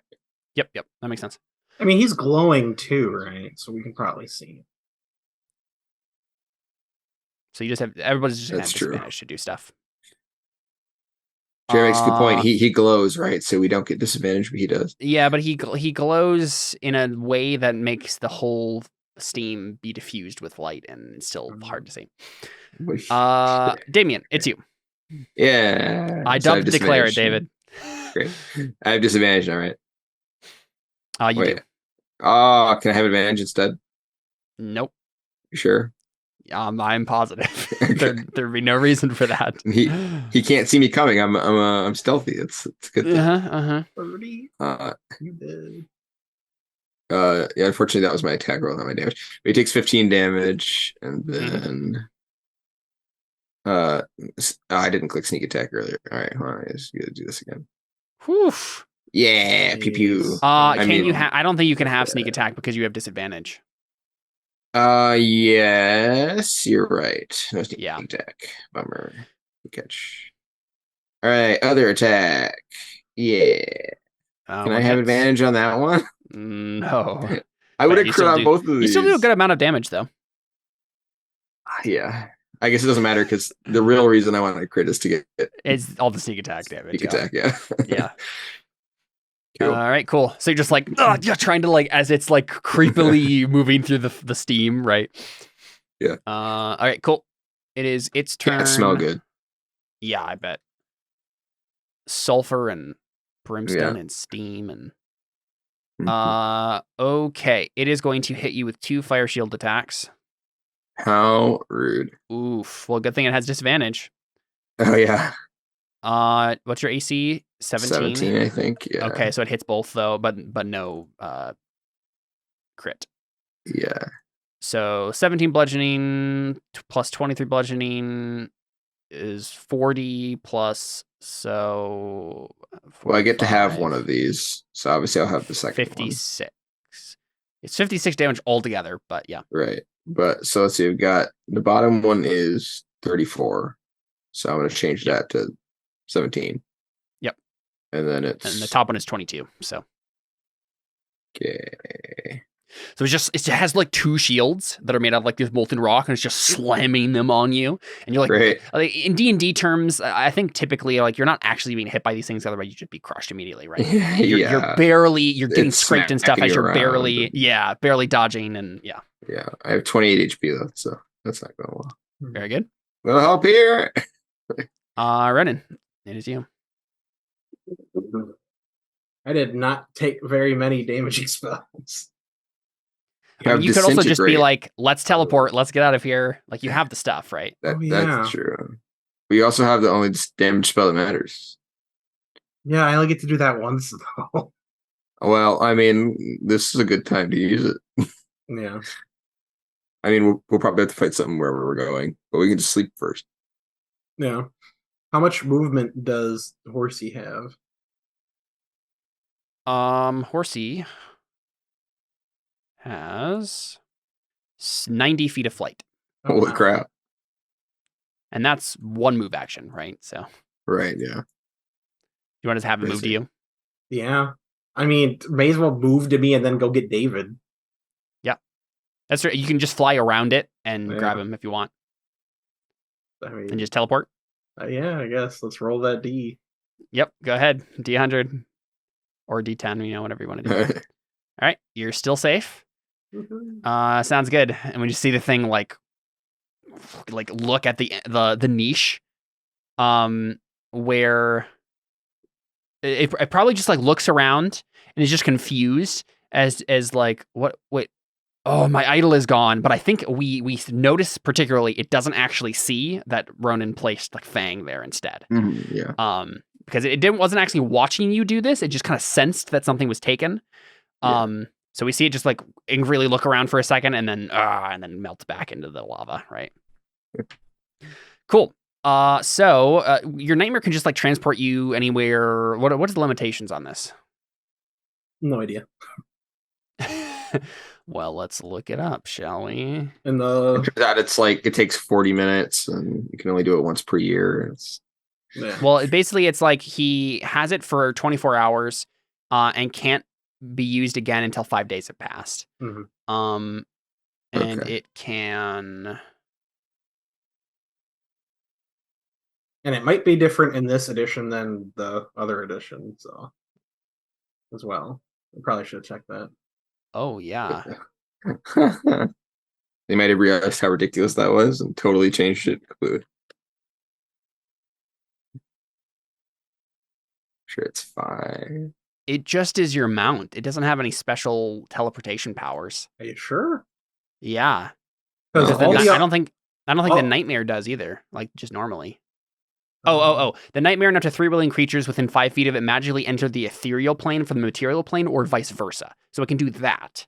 But I guess the idea is that on the ethereal plane, you can then travel somewhere else. One of the other things that I read is plane shift.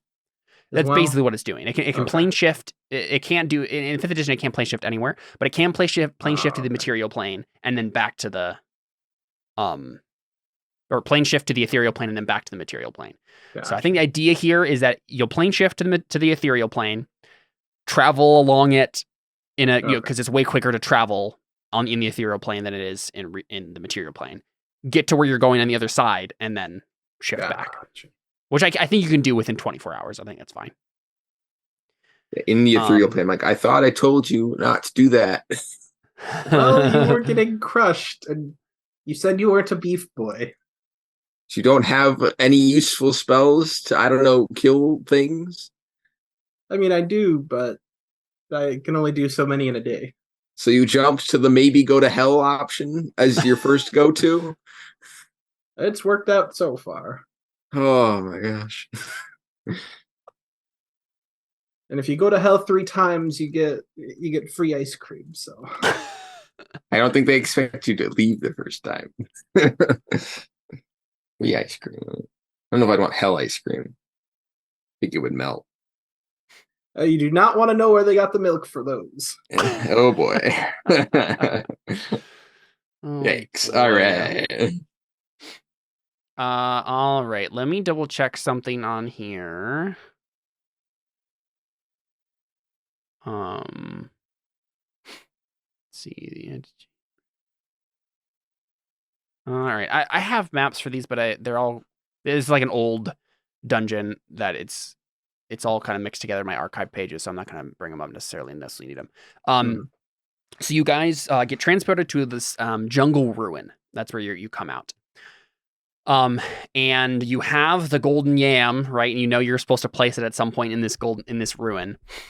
And I think we just see you guys like sneaking around, going through it. I don't want to like give you guys too many options to do things here because we know what's already happened in the past. Effect. Yeah, exactly. But we see you guys sneak through the ruins. At one point, you fight a couple things, but maybe just like drive them off, right?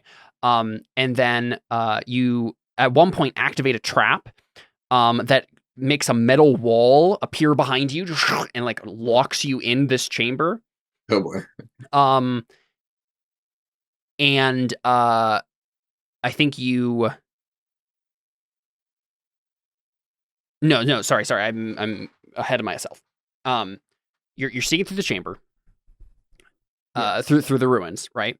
And you get to a point where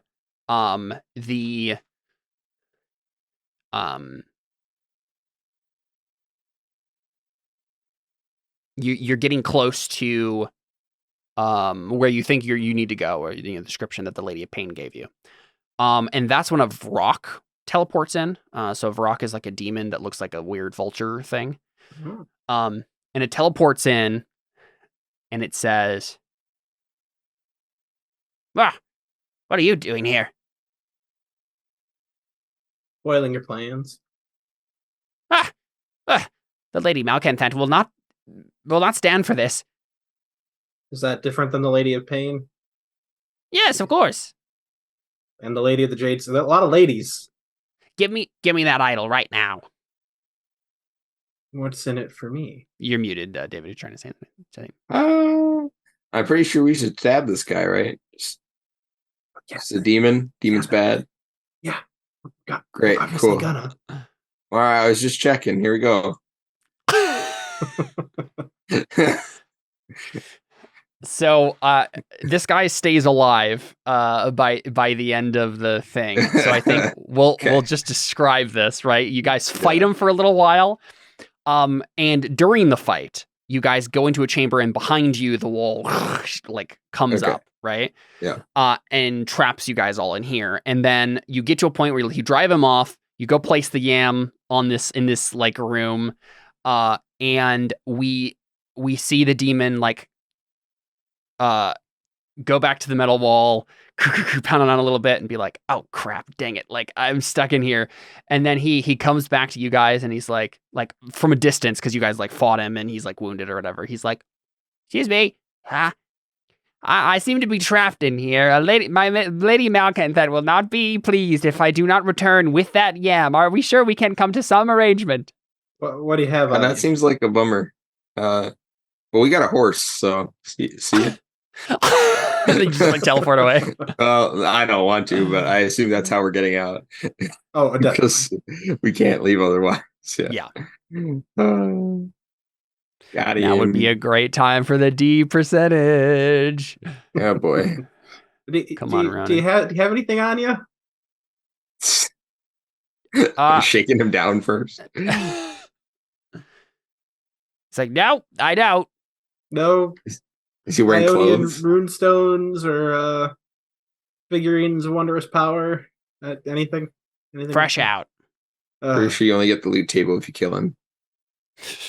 Well, yeah, you're worthless to me. Well, let's go, Daedalus. All right. Are you sure there's a way? Can you use this horse in a way that doesn't maybe hell us? You know what I mean? I could become evil. How does that help? How does that keep you out of hell? I'm confused. Well, the horse is evil.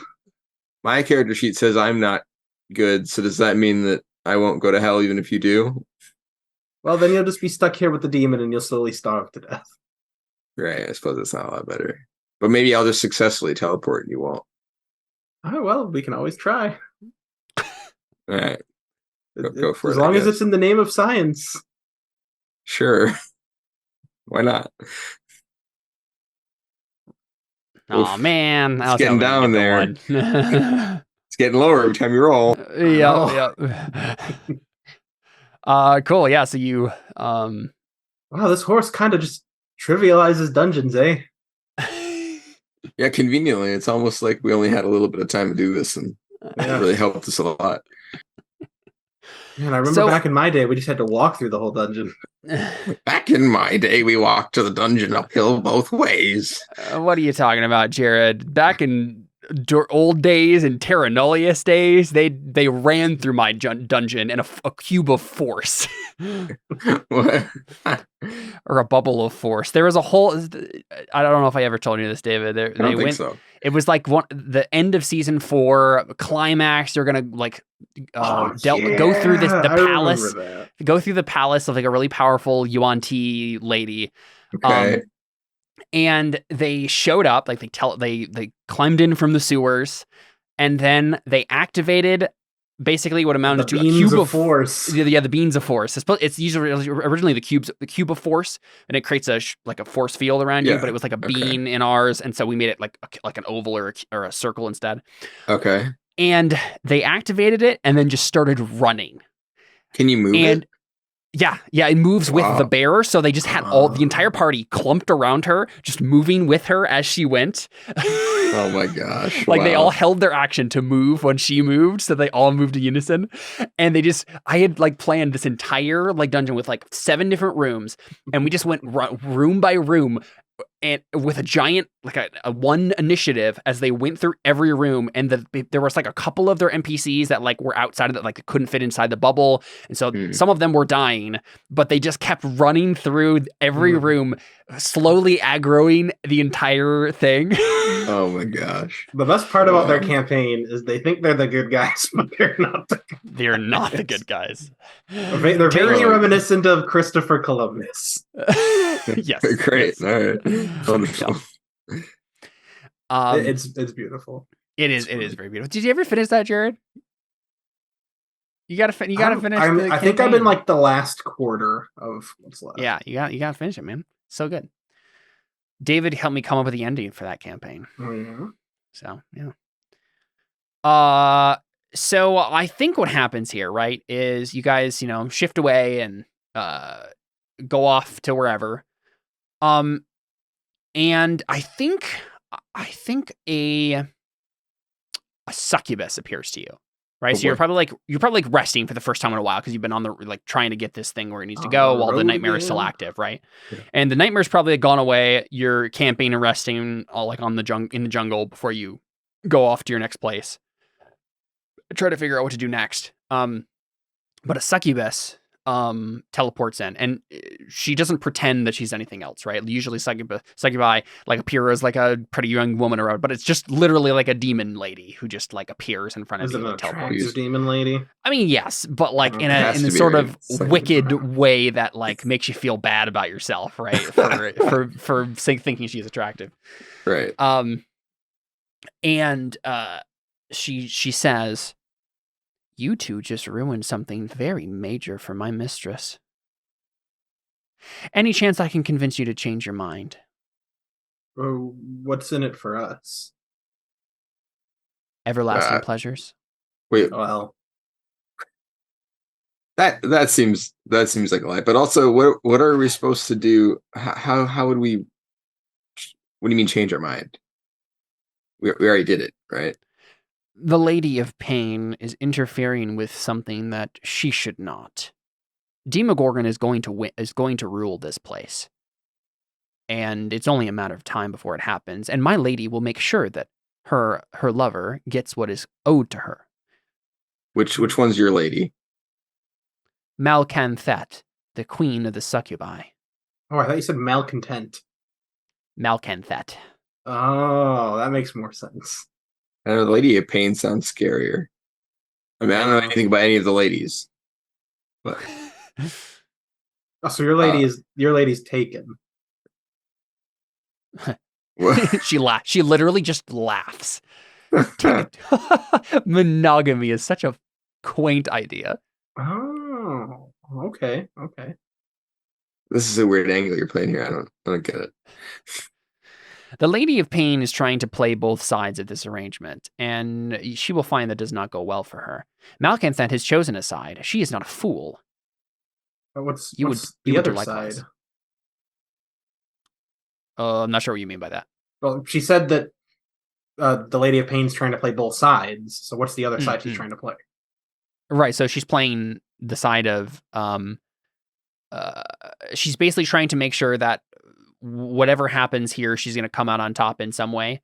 Honestly, she's probably implying something that you don't understand, right? You probably do ask that question for yourself, right? You're like, I don't actually know. Oh, I was in character. Okay, sounds good. Yeah, so she smiles and she says, you don't think that the Lady of Pain didn't have ulterior motives in helping a certain group of adventurers that way, huh? Well, everyone always has ulterior motives. No one's selfless. That's not a thing that exists. You're chaotic good. I don't know. I'm going to change that. I think he's chaotic neutral. Yeah, okay. And I think we should change the rules of the steed that only evil people don't get teleported. Sure, that makes sense. Yeah. He's chaotic neutral. I'm also we can be chaotic neutral buddies. So part of the issue though, no, I don't think this makes sense, Jared, because you're part of the Order of the Bitter Curtain. Like they're supposed to be good guys. That's not the entire point. And you were like, well, he was raised, but he left. And I think wasn't he like not kicked out, but like. Well, okay, there was a thing where you taking the nightmare was like a whole big thing, and you got. Yeah, that's fine if you want to just like not be part of them anymore. Yeah, that's fine. Yeah. Yeah, time has passed. Mm-hmm. Okay, yeah, that's fine.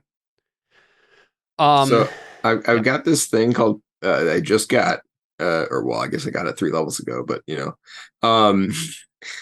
at ninth level. At ninth level, your charm becomes extraordinarily beguiling. As an action, you can make a charisma persuasion check contested by a creature's wisdom insight check. The creature must be able to hear you, blah, blah, blah. If you succeed on the check and the creature isn't hostile to you, it's charmed by you for 1 minute. While charmed, it regards you as a friendly acquaintance. The effect ends immediately if you or your companion is anything harmful to it. And it's not trying to kill us, so can I try that? Check. You sure can. Woohoo. Yeah, go for it. Her insight is 16. So you got to beat. Nice. Okay. So Damien's like, no. You're seduced by me. Yeah. I mean, with a face like listen, that. I'll be friends here. Yeah. Why don't you tell us what's really going on? Come on. Yeah, okay, I guess she says. She seems slightly taken off guard by you, right? Right. And she says, I was like looking at this. I'm so surprised that succubi don't have immunity to being charmed. Yeah, but charmed. They don't. They don't strange, for some reason. Yeah. So she just says, well, Malcanthet, she thought about playing both sides of this. She thought about helping a certain group of adventurers who may have a certain magical mark that indicates that they're special and important, but she feels like Demogorgon is going to win, and so she decided to just play it safe this time. Last time, with the whole Devourer thing, she tried to play both sides, and that's why the demons got defeated in the first place. She feels like if the demons are united this time, that they'll have a better chance. And I think she's right. So you should really come on our side, because a cutie like you deserves to not be turned into a horrible, deformed monstrosity. I mean, that's true. Yeah, I don't have any idea what's going on. Yeah. In character, like, or I guess not a character, with like the Lady of Pain. Yeah, so yeah. I don't know if she's right. I think that's the thing, right? I want to figure out, I want some more information about what's actually going on. So yeah, I guess he says, and what makes her think that allying with the Lady of Pain wouldn't be better? What makes the Lady of Pain less? I mean, we agreed everyone's playing both sides and all that, right? So that's exactly the thing. We're not playing both sides, and that's why we're going to win. The demons fiends have had a sordid history, always destroying each other and betraying, backstabbing. This time it's different. This time, Demogorgon is going to win because he is the most powerful, and everyone agrees that he's the most powerful. That's the way it is. Most powerful. Oh, sorry. Good. And my lady will ensure that anyone who seeks to usurp his authority will be silenced. So how does she intend to ensure that? I mean, if you have all these people playing both sides, what leverage does she have that she can ensure that? Malcanthat is what you're talking about? Mm-hmm.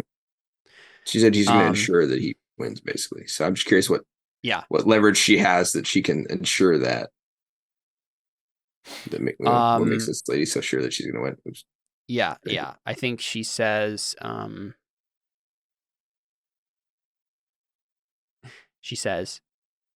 because humanity has a fatal flaw.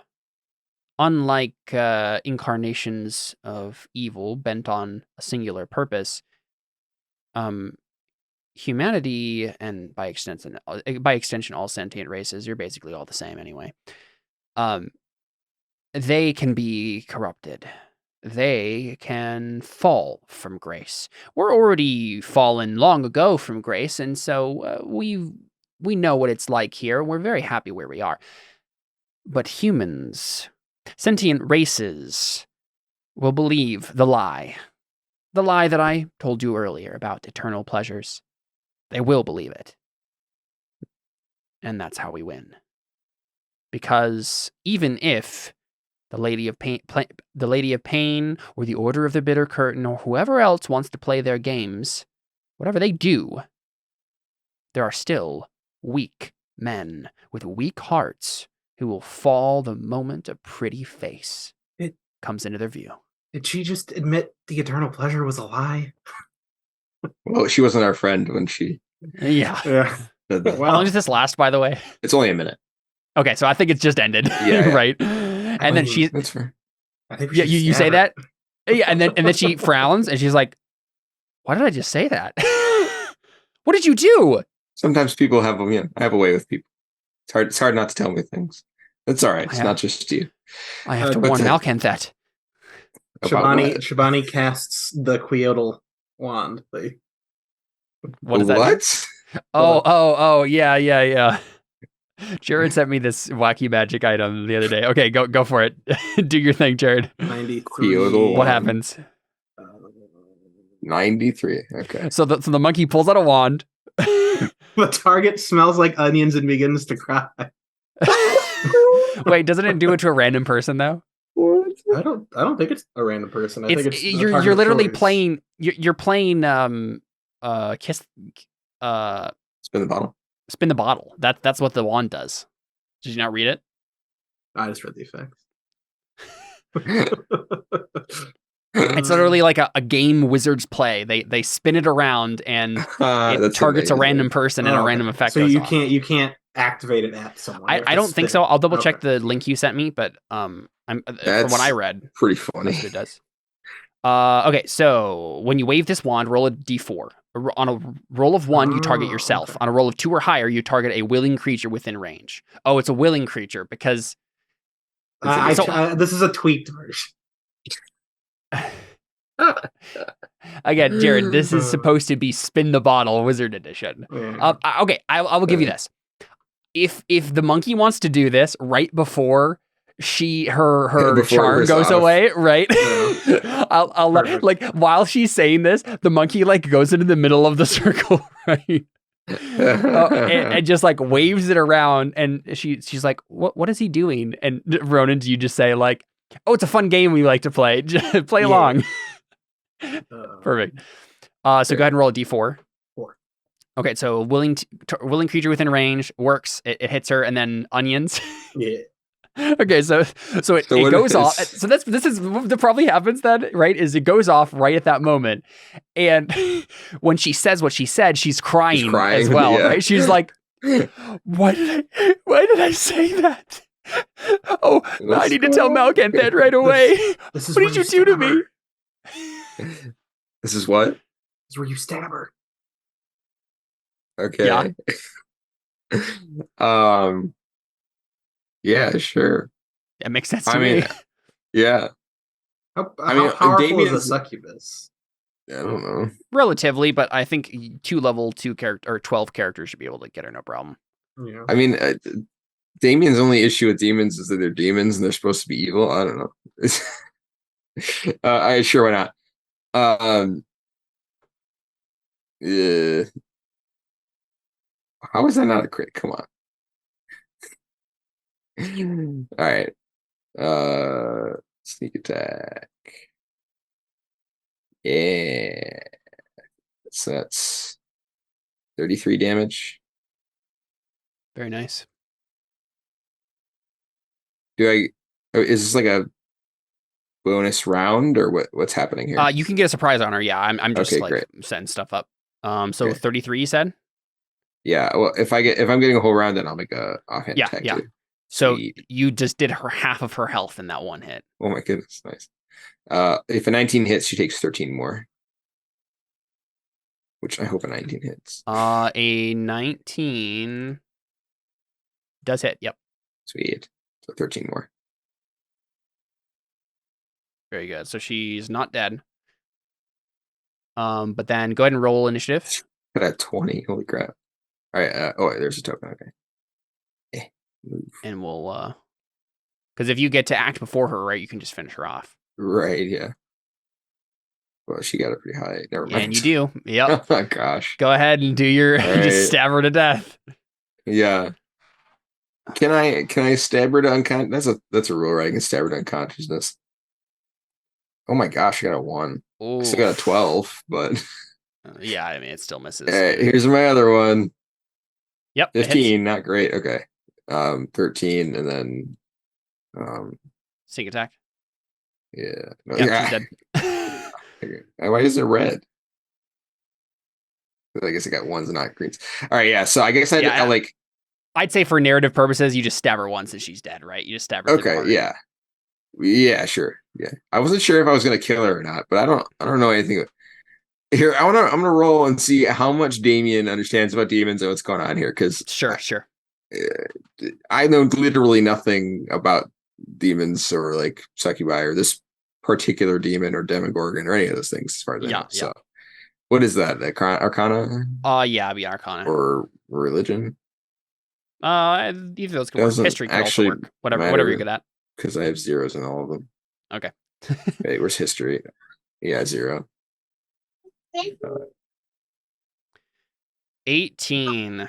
So what specifically was your intent here?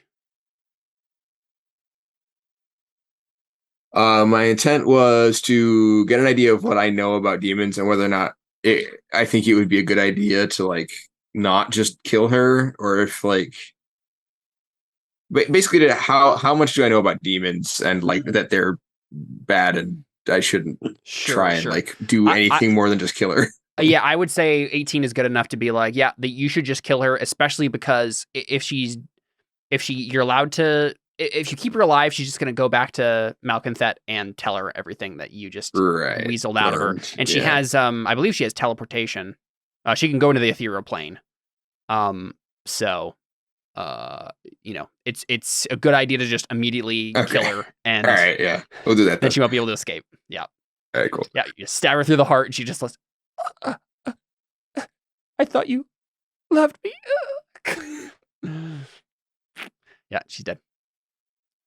Cool. Well, I can't help but feel that was a bit of a shame, but I suppose it had to be done. All right. I mean, I imagine that made more sense to you than to me, but maybe Pain Lady will appreciate it. yeah. Jared actually dropped off the call. Oh no. It looks like his power turned off. He's on his way back. Oh no, he has such bad luck with that. Or play. Mm-hmm.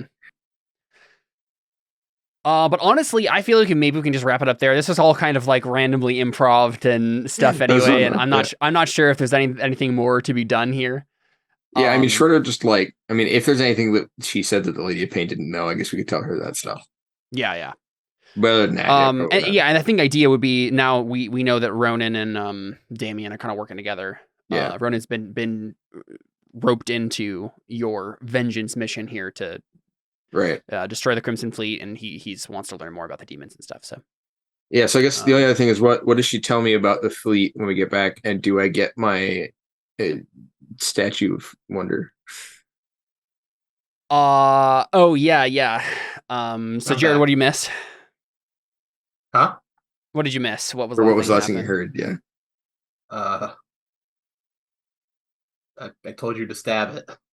Oh, I did. She died. Yeah. Oh, yeah. He got a surprise round and then rolled the highest initiative and immediately just like hit her with 4 attacks and killed her.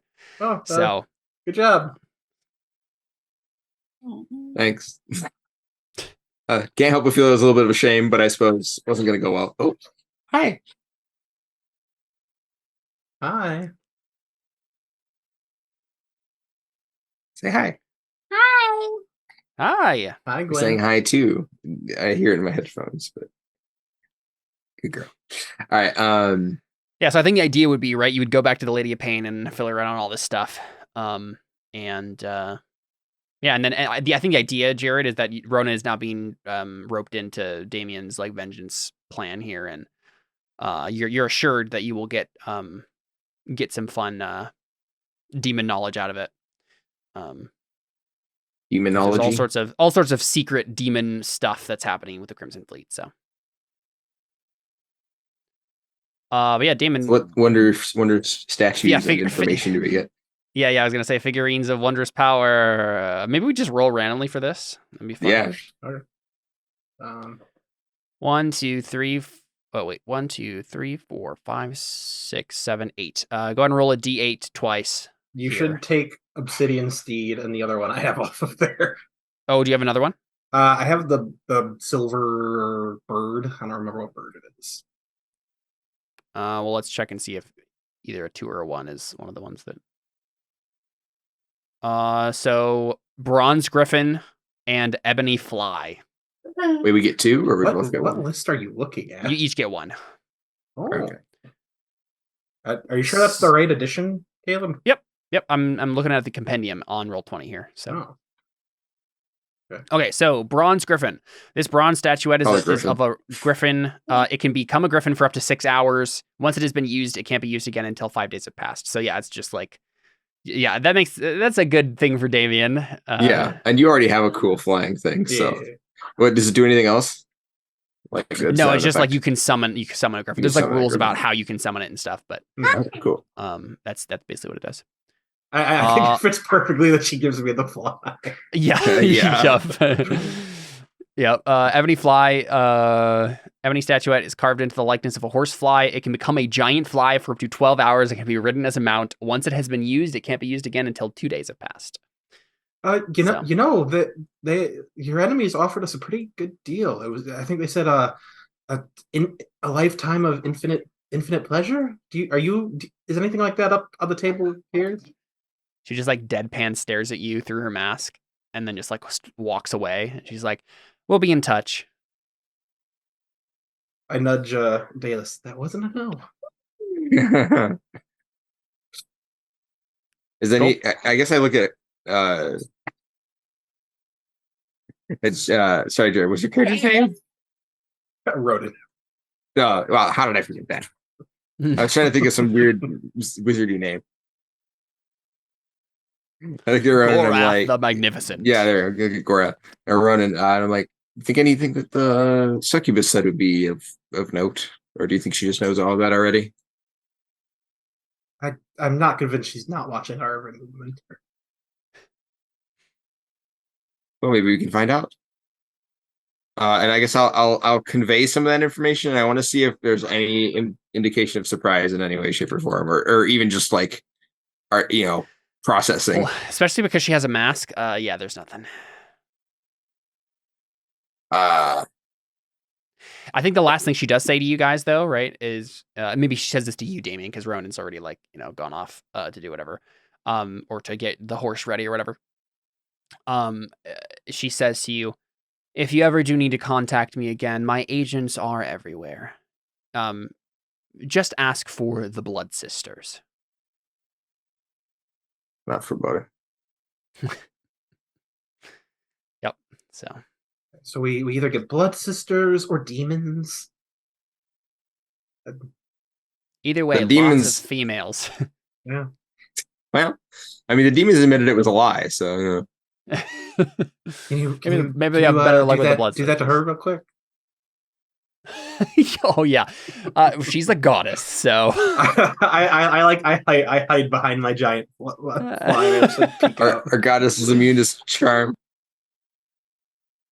I would imagine so. Yes. Magical. What charm. about You just gotta what about be- persuasion? What about regular old non-magical persuasion? It depends on what you say, I suppose. It doesn't just depend on what I roll, right? This is D&D. Yeah, I did it. 26. Unfortunately for you, the DC was 45. What? That's not a real DC. It is in 3.5, but I had my persuasion. Yeah, but in 3.5, I'd have had a plus 30. So yes, a good old Yeah. 7. That's rough, but So what do I Cool. learn? I think I minus your score by like 5. Yeah, you learn Great. nothing. Well, it's okay. She the thing is, like, she's an incredibly it's enigmatic fine. figure. Yeah, I'm she kidding. has all of her own plans. She's not going to give you any information that she doesn't want to give. So Yeah. Cool stuff. Well, we can probably just call it there because I've tapped the well. Yeah, no, that was fun. It went into random places. I would just like to say this definitely changed a lot about the campaign. Oh, cool. That's fun.